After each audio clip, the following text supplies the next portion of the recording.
Talks of Pop podcast. As always, I am one of your hosts, Walter, affectionately known as Pops. And I'm the other host, Wanye, also known as Son. Hey, it's been a while since me and my son recorded together, so I just want to tell you guys, hey, it's a pleasure have my special guest back. Always. I miss y'all, man. I miss y'all. So I'm going to start the podcast with a question. What have you survived? What have you overcome? And what did it take for you to get there? The reason I ask these questions is because we have a special guest with us today. And she is all of these things. And some of the other accolades or some of the other things words I can use to describe her are this. She's a 2-time author, a world traveler, a veteran, a survivor. I could go on, but I think it's best if I just let her introduce herself and let all of you get to know her. Without any further delay, our guest today, Miss Stephanie Jeffries. Hi, thank you guys for having me. How are you? And we're good. I'm good. And I appreciate you gracing our podcast with your presence. I appreciate it. No, you're welcome. It's definitely a pleasure. I've been watching you guys since you guys got started. Hey, and I'm actually proud of you guys. Yeah, it's definitely been. We appreciate it. We appreciate it. But it's been good to watch the progression as you guys have grown in your podcast. It's been actually very, very good to watch because some of the conversations that you have been very healing. So it's been very good to watch. Thank you. And I think one of the big things we get really into the interview, I think one of the big things, I think this helps us just spark a dialogue between ourselves, right? So it's always a plus if viewers get something out of it. Because after episodes, me and my son will get into like a whole conversation about things that we covered on the podcast. So I'm glad the listeners are getting something out of it because I know we definitely get something out of it. Yes, sir. 100%. We love the feedback. Yeah, and it's definitely not sparking just conversation with you guys. I think that to see a father and his son and to understand like your dynamic is actually pretty amazing because there are fathers that are in the house with their children every day and they don't have these kind of conversations. So to know that you guys kind of how your relationship, where it grew from to now is actually, It does spark a lot of conversation. So I'm definitely proud of you guys again. And I appreciate it. But look, we're not going to let you hijack it talking about us because we definitely want to get into your story. Tell our listeners a little something about yourself.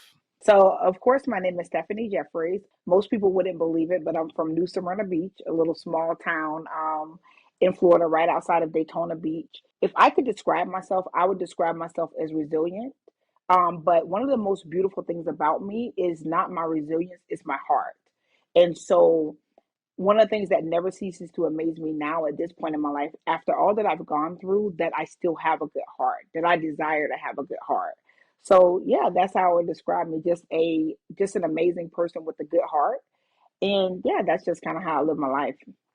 Okay. And for those of you that don't know Ms. Jeffries, she's written 2 books, right? I'm holding them in my hands. One is Finding the Courage to Heal, and the other one is Praying Your Way Through IBF. And these are both available on Amazon. So make sure you get a copy. Yes.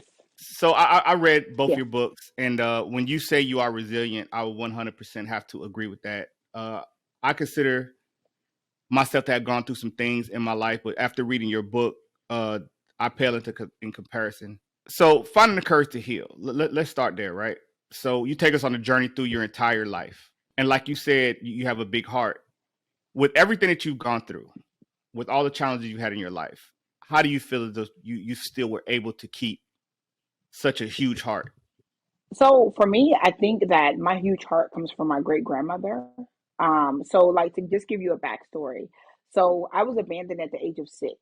When my mom abandoned us at 6, my father was nowhere around, and I was raising my 2 4-year-old brothers. So my mom abandoned us, and we didn't even know that we were abandoned until HRS, which is CPS now, came to the house and was asking for my mom. So then when they came to the house asking for my mom, I realized that I needed to tell my grandmother that I had not seen my mom in over a month.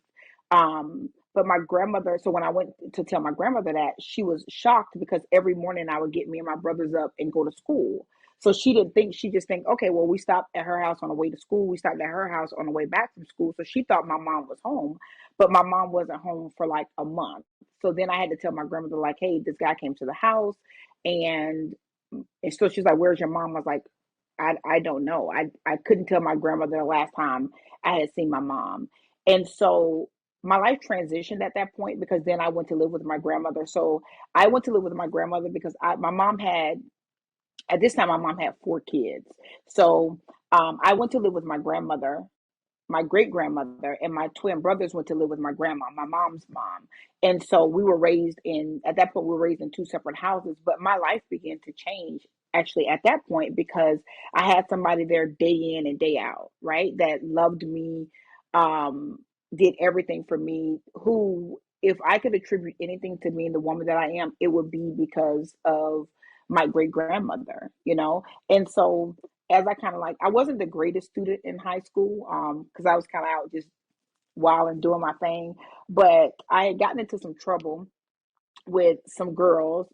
Um, I'm not gonna say we were stealing, but we were at a store and we shouldn't have been. So what happened is I ended up having to go to court. When I went to court, the judge was like, "You either go, you're gonna have. If I ever see you again, because my oldest brother had been in front of the judge a few times.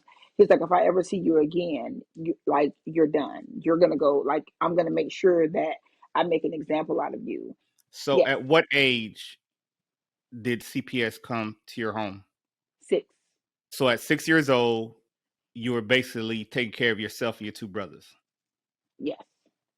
How does a 6 year old know to do this? You don't like I just remember it makes me emotional, but I used to lie to my brothers and tell them that my mom came while they were sleeping. I used to just get us up, get us ready for school. I knew how to wash clothes, I knew how to clean up. My brothers joke even now because I cook grits and they were like real Mhm. gritty. So I knew the basic things. And then Mhm. and it's sad because during that time I we lived off of the kindness of strangers. And there was this girl, her name was Tanya, and she lived up the stairs from us because we lived in a townhouse at this time. So her and her family lived on the other side, and her mom used to bring us food. And I think that honestly, if I think back on it, I think her mom was the one that called CPS after realizing that I hadn't seen my mom for a while, and she was like getting us food every day. I Right. took care of my brothers out of love, and I didn't want my mom to get in trouble. So I tried to make it as effortless as possible. I tried to make it as unnoticeable as possible.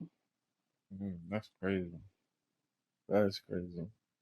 And the reason I asked you that is because I think of myself at 6 years old, right? Wanye, Yeah, tell me what you remember about you being 6 years old. I can't. I can't. To be honest And with you, I really can't. so I know. Listen, at 12, I probably wouldn't have known what to do. So at 6, I could barely take care of myself. So I could only imagine. I try to imagine how I would have handled that situation, and honestly, I don't know that I could have, right. So Wow. just from that part of your story right there, it lets you tell all of us just how resilient you are, and how driven you are to do the things you do, right. Yeah. So Right. let's fast forward. So 6 years old, you're taking care of your brothers. Now you're living with your grandma. What is that like? It was amazing. It was the first time that I ever got to be a kid. Mm. It was the first time that I ever got to experience like what childhood was, and I could actually go play with my best friend Derica. I used to go to her house. I knew that was the first time that I experienced life without this overwhelming responsibility of taking care of someone else. Mm. So it was really, really good. And my grandmother was patient with me. Um, the sweetest love I have ever, my grandmother was my heart in human form, and the sweetest love I've ever known in my life. And one of the things that she taught me is she just taught me that the value of family and the value of dreaming big, even though she didn't. Like I am, and I'm not being arrogant when I say this, I am my grandmother's wildest dreams. My great grandmother, she used to say, I want you to go to school and I want you to get an education. Because my grandmother stopped, they took her out of school at 13 to pick cotton in Georgia. So, and I just and you just watch someone who doesn't have a lot of education but the smartest person you know, right? I watched her she taught herself how to read and taught herself how to write, and so she just taught me resilience. So it was just like my grandmother was a walking lesson, I guess. So I was able to kind of learn things that I didn't know I was learning, if that makes Right. sense.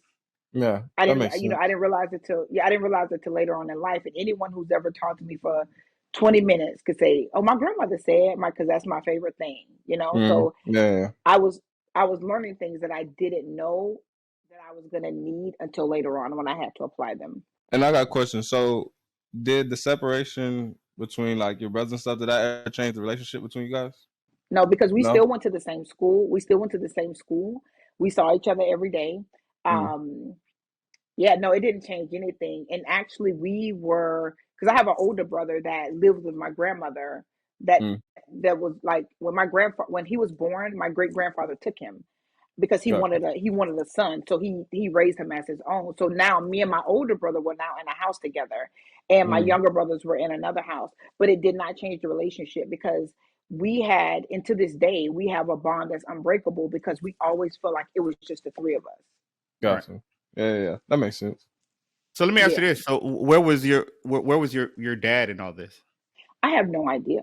I remember seeing my father a few times, and even after I moved in with my great grandmother, I had the opportunity. I wanted to go stay with my dad for the summer, and my grandmother let me. She let me go, and it wasn't a bad experience. But my dad at the time was living in a hotel. I remember this hotel is Indian Palm Hotel in Holly Hill, Florida. He was living in a hotel, and um he wasn't mean, he wasn't a nasty person, he was just an alcoholic. So it wasn't like we really did anything. He worked construction at the time, so for that whole summer, I saw his girlfriend, but I didn't see him that much. When he came home, he would, we can go outside and talk to some people, like a few, like in the same hotel, but a few doors down, and then he would be drunk. So I really didn't have a relationship with him, and it was so crazy because now that you ask me that, I remember him being like a person that never kept his promises. So I remember he used to come and see me and be like, "Oh, I'm gonna take you to see your grandmother and his mom," and then she ended up passing away. So I never got a chance to meet my grandmother Thelma, who I look exactly like my dad's mom. And I saw my dad one day. I was in Daytona because he lived only 30 minutes drive from me. I remember, like, when I got older, I remember if I ever wanted to find him, I knew exactly where to go. It's a bar called Nick's Place in Daytona Beach. So whenever I wanted to see him, I would just go there and say he would either be sitting up there talking, or they could tell me exactly where he lived. So you 6 years old, and I'm just bringing us kind of up to this point, right? So you're 6 years old, take care of your brothers. CPS comes, separates the family. You move with your great grandma. She's taking care of you. Your dad's nowhere in the picture. That's a lot of trauma for a young child. What made you pull yourself out of that circumstance and continue to move forward? Because some people would have broke down at that point. Yeah. What kept you going? My grandmother's love um, saved me. My grandmother's love saved my life, and I watched my grandmother pray, and I remember knowing that I couldn't quit because one day I came in the house, or I was getting up to get ready to go to school, and my grandmother used to pray every morning. But she used to, like, by the time I'm up, she's already prayed and already on her way. I was coming out of the bathroom and I heard my grandmother praying, and my grandmother was praying for me by name. And she was telling the Lord, like, whatever you do, God. My grandmother was begging God not to let her die until I got old enough to take care of myself. She didn't want me to struggle. She didn't want me to have any pain. She was asking the Lord to heal me and things like that. And so I never told her that I heard her praying for me, but I knew that I was going to be okay, right? Mm. Based off of that. And that just gave me the fire that I needed. And so one day I was talking to my grandmother and I said, I wanted my heart to be cold. I did, because for a while I didn't call my mom mom. I called her Linda. And my grandmother beat me at first, and then she realized I wasn't going to budge. So then she didn't. And so I said to her, I said, how do you manage? Like, how do you still love people when people treat you bad? And my grandmother said to me, you're not responsible for how people treat you. You're responsible for how you treat them. So I realized at that moment that I had a choice on whether I perpetuate hate, whether I love them, Right. whether I had a choice at that point. Right. And I don't know if we covered this, but your mom, she wasn't around because of what? My mom was on drugs. Right. So Mm. your Yeah, my mom was mom on was on drugs, drugs. and then Yes. your dad was also on On drugs, or was he on just alcohol? on on drugs too. Some of my story is my son and I did an episode. I don't know if you heard it. We talked about drug culture, right? Yes. And how drug culture is looked at now, vice how it was looked at then. And I kind of explained to him why maybe people from my generation, close to your generation, kind of feel the way we feel about drugs, right? So you saw firsthand, like intimately, how drugs could destroy a family. How do you process the fact that your mom is not there because she's addicted, your dad is addicted? How do you process that? How do you kind of move past that in your life? For me, honestly, I think one of the saddest things is to be a child or be a teenager or be someone who's never used cocaine, Mm, never in your life, and you know the impact of it, like the direct hit of it. And so seeing what it did to my family, because later my oldest brother became addicted to cocaine as well. So seeing what it did to my family, it wasn't worth trying. It wasn't worth right. experimenting with, right? So I Mm, realized that at that point, if my mom, my dad, and my brother, who me and my brother had the same dad, if they're addicted, then I realized that I was genetically predisposed to addiction. My grandmother just kept pouring into me like, that doesn't have to be your life. You can live another life. And even when people discounted me because I was, Linda Mann daughter and Michael Mann's sister, because they were on drugs and stuff, my grandmother never did that. Because a lot of times we spend a lot of our life trying to prove people wrong, right. right? Trying to prove people wrong and prove that we're not. So one night we were talking and she says, you know what I want you to do? And I said, what is that? She said, I want you to prove everybody right. The people that believe in you, I want you to prove me right. Don't worry about proving nobody wrong. Don't worry about trying to, make anybody feel different about you. Don't worry about that. I want you to prove me right. Mm, I want you to prove that you can be something, that you will be something, that you're loved and that you're cared for. And that's all that I needed. I right. just Mm. needed somebody to tell me that I could. That's fair. Fast forward, you graduate high school, and then you decided to join the military. Why? I decided to join the Marine Corps because they were the best. Um, I, and I will I agree with love that. I love the uniforms, but no, they were the best. And if I was gonna do it, I wanted somewhere because the Marine Corps at that time was considered I mean, it still is. It was considered the toughest, which it is. No quotation marks. It was the toughest. So if I was as bad as I thought I was, I wanted to be a part of that. That's why I chose the Marine Corps. So you joined the Marine Corps because it was the best. Were you trying to prove something? Were you trying to just find a better a better life? Because I'm gonna tell you myself. For me, the Marine Corps was my only hope. Like it was either that or nothing, right? So when I Hmm. went into it, it was like I knew this was it. Like I had to make this work, or else Right. there was nothing to go back Right. to. Is that kind of what brought you to the Marine Corps, or was that your mindset when you joined? It was my mindset.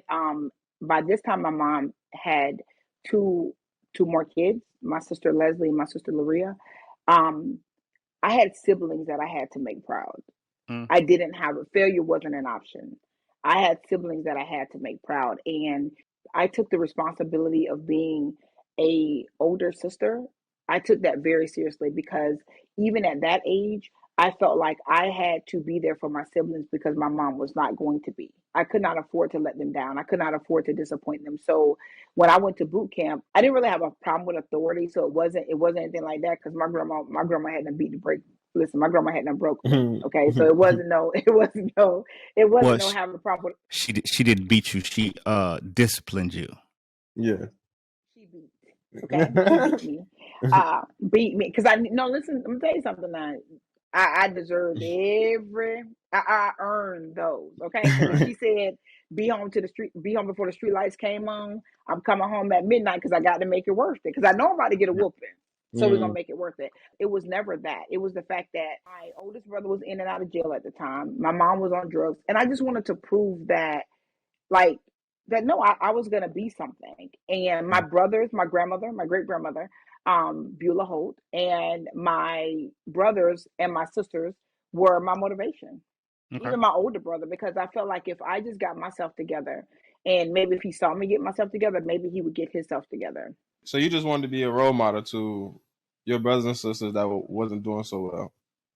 Yes, That yes. makes My sense. brother, my brothers were young. My Mm, twin brothers, they were young, but my oldest brother, yeah, he was definitely. I wanted to be even a role model to him.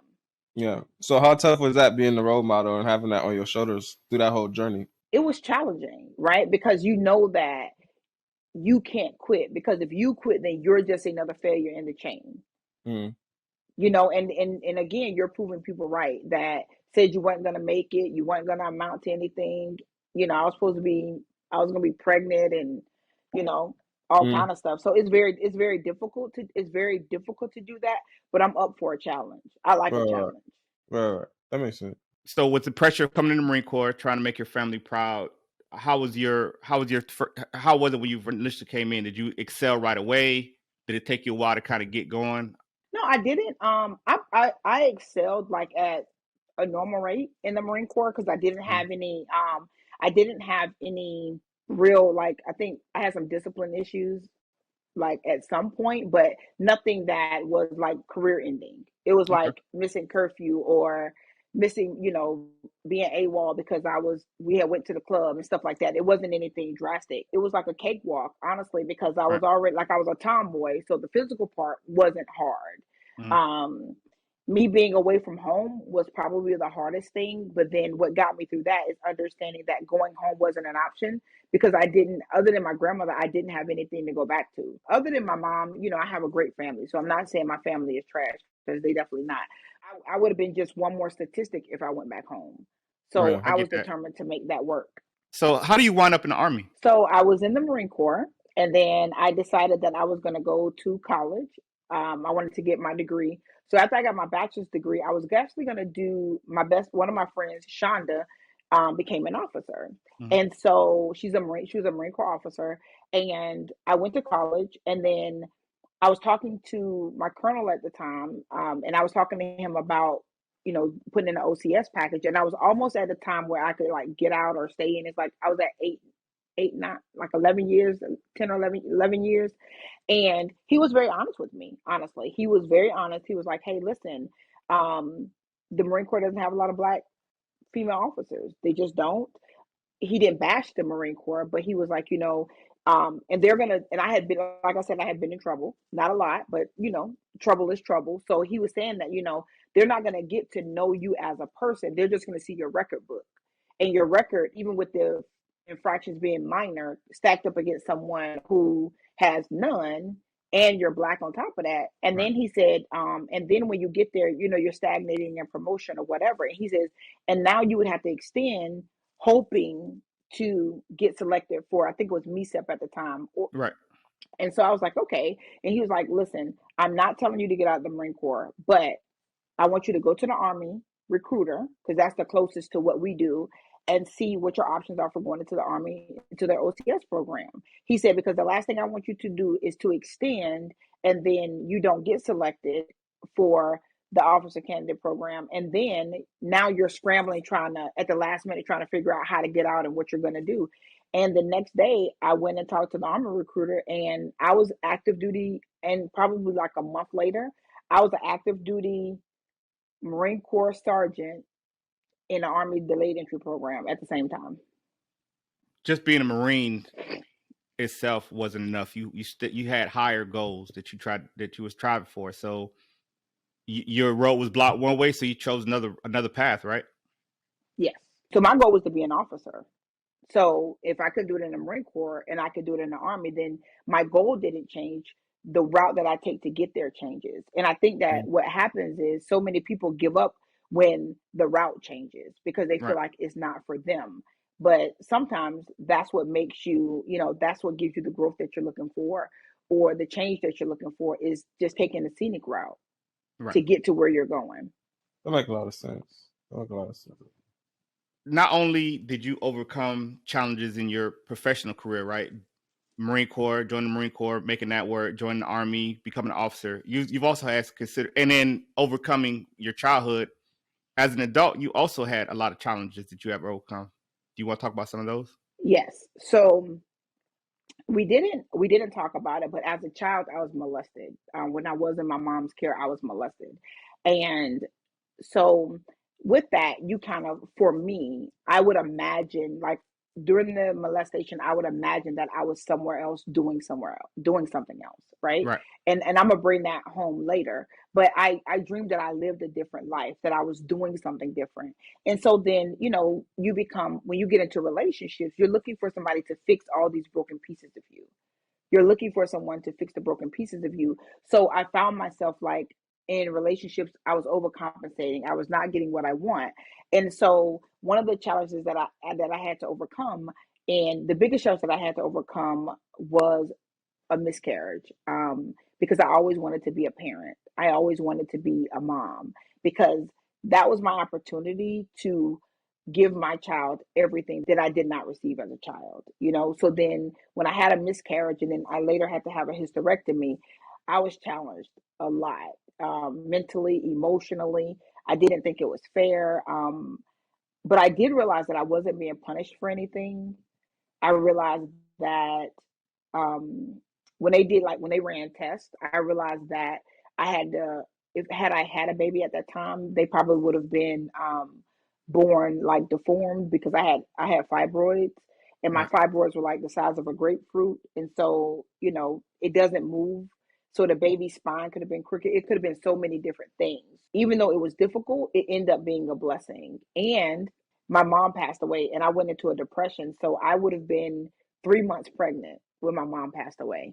I lost a lot of family members back to back to back. Within a year and a half, I lost my family members, right? And that was already, I barely made it through that time in my life. And just listening to your story, wanting kids, especially your early childhood was. And, we all want to correct our mistakes through our children, right? Hmm.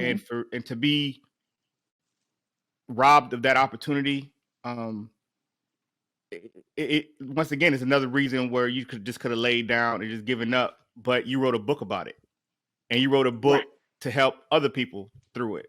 I couldn't have wrote a book. I couldn't have had a conversation about what I was going through. So to sit down and write a book to help other people, I can't even fathom where you gathered the strength to do that. What was one of the reasons that you wanted to share that with the world? It's not that I didn't actually. So one morning I was in this group so in order to have a child, my tubes were blocked, so we had to do in vitro fertilization, and me and my ex-husband had to do in vitro fertilization, and so I joined this group because I didn't. No one talked. It's talked about more now among Black women, but it wasn't talked about. I didn't know anybody that I can talk to about in vitro fertilization because you grew up in a time where everybody tell you don't have sex because you're gonna get pregnant. So I never knew that it was difficult to get pregnant. I thought it was very easy to get pregnant, but for some women, and I just happen to be one of the women, that it's a struggle to actually get pregnant. Like the timing just has to be right. For me, it was a challenge to get pregnant. And so I was in a group on Facebook, IVF group on Facebook, and the women were complaining. And so I was actually praying every morning to God for myself. And so one morning I was typing the prayers and I was putting them in my phone. And then the Lord told me to share it on in the Facebook group. And I did. It was an overwhelming response. And you still have people that, you still have people that says, well, if God was alive, he wouldn't let me suffer and he would have given me a baby and all these things. And so what made me turn it into a book is one of the girls, we're still friends to this day. I have never met her. To this day, I've never met her. She sent physically met her. She sent me a picture of an ultrasound and she said, because of your prayers, this baby is here. Because of your prayers, I'm pregnant. And to this day, she sends me pictures of him. That's Till this amazing. day, she was like, so yeah, that's how it became a book. So, and there's a couple other women that I've met with friends on Facebook to this day, never physically laid eyes on them. And they told me that some of my prayers were the reason why they feel like they held on and now they have a baby. Right. And that was kind of hard. It's kind of hard when you're like, okay, Lord, you're giving everyone else a baby, Right. but you're not giving me a baby. But Mm. but I realized that in that moment, I realized that me going through that journey was bigger than me. No, that's amazing.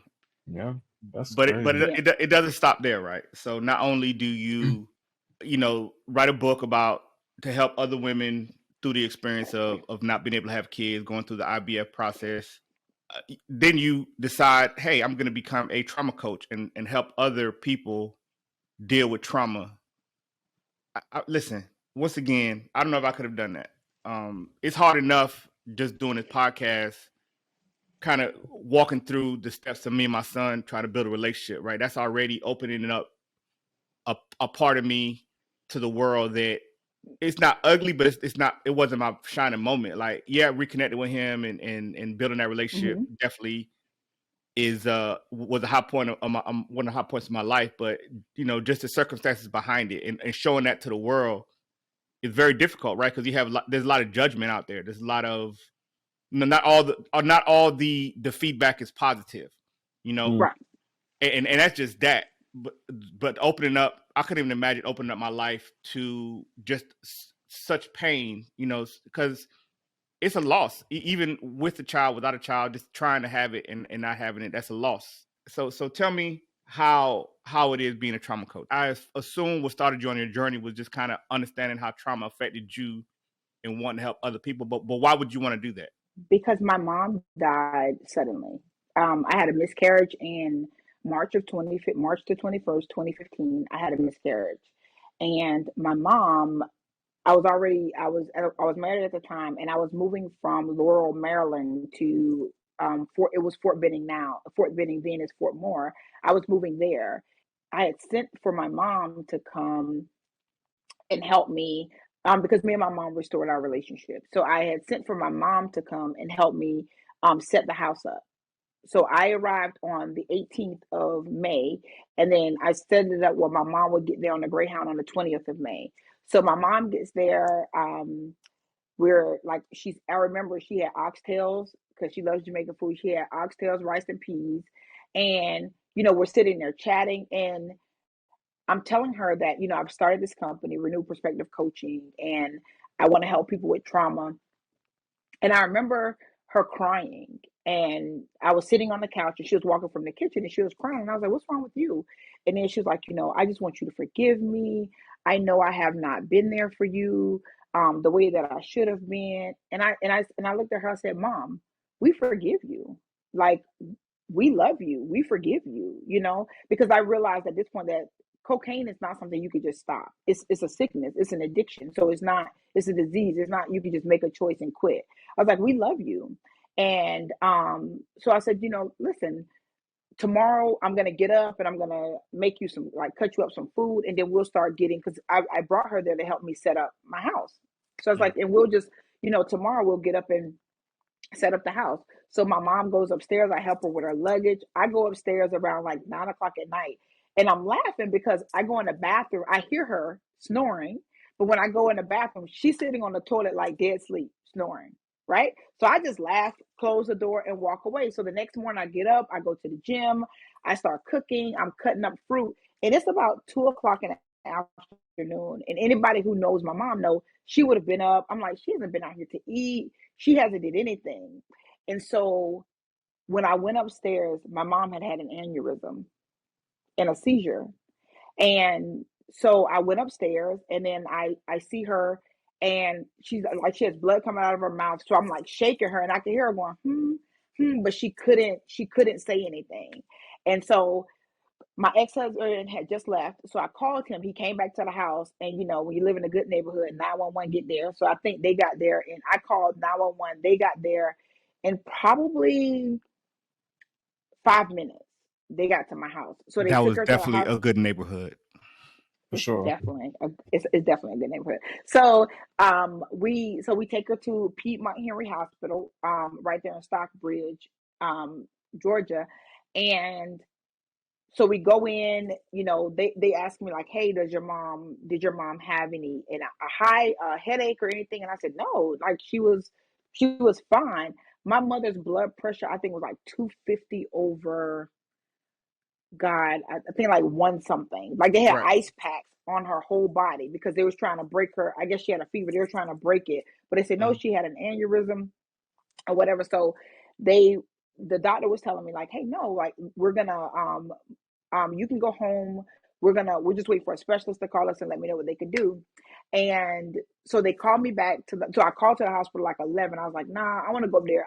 I'll sleep in the room with her. I just don't want her to be up there by herself. And so the nurse called me. She's like, hey, are you on your way? I'm like, yes, I'm coming now. And when I got off the phone with the nurse, I said, it's bad. Right. That's all I kept saying. I kept saying it's bad. And so when I got to the hospital, I remember them calling a cold blue in room 2330. And I was like, oh, that wasn't my mom's room.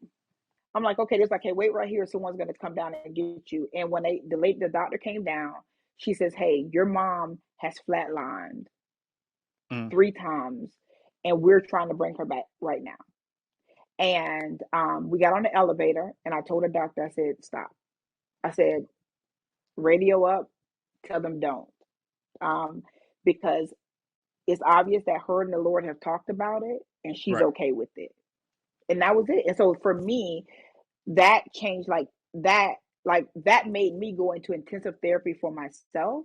And then all the things that I began to learn about myself is why I became a trauma coach. Because like all these years of hurt and all these years of pain and all these years of so many things that I had repressed, because I figured like I was so angry. Like this was the first time in my life I was really angry because I thought like me and my mom are gonna, like, I was so angry because I was so excited about, I moved into my new house. I got a new, I'm now a commander, and my mom gets to experience me in this new, and it's no, my grandparents are gone, so now it's just me and my mom, and she passed away, and I was like, I know that I'm not the only person that lives with this kind of grief. I know that I'm not the only person that has had things happen to them and they don't know how to recover. And so as I begin to heal myself, I begin to help other people heal. And that's how the book Finding the Courage to Heal came out. Great read for those of you that haven't read it. It kind of gives you a breakdown of her life from beginning to where she is now. It's definitely an amazing read. I just want to thank you for joining us. Right, your life is definitely an inspiration. Full disclosure: me and you are friends. We actually met in the Marine Corps before you joined the Army. I would like to forget that part, but obviously it's part of your story. But we went and Right, met right, in the right. Marine Corps and actually lost contact for forever. And then 25 years. Right. and I will say this: I've definitely have seen the growth, and I appreciate the growth, and I'm glad that you have had all the accomplishments that you have up to this point, and this is just scratching the surface, right? But Yes. I just wanted my listeners to kind of hear your story and hear you overcoming all the things you overcome, because a lot of people in that same situation would still be laying down, and you not only stood up but continued to climb.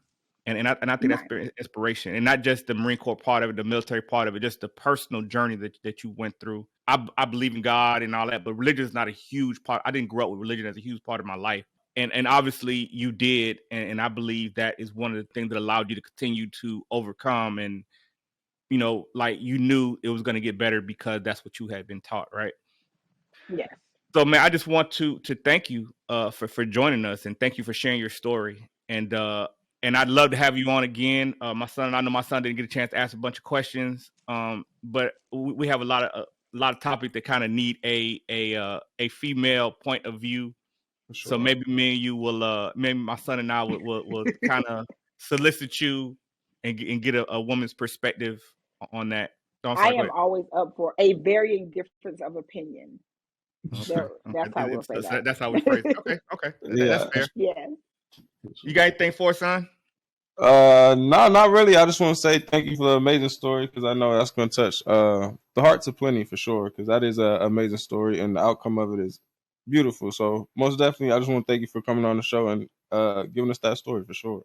Also, check out her book, Finding the Courage to Heal, right? Mm. And Uh, then also Yes. her other book, Praying your way through IVF. They Went Through IBF. All right, they're both mm. available Yes. on Amazon. Yes. Please check it out. It's an amazing read. What else do you have going on? So right now I'm actually traveling the world. Big flex, by the way. Go ahead.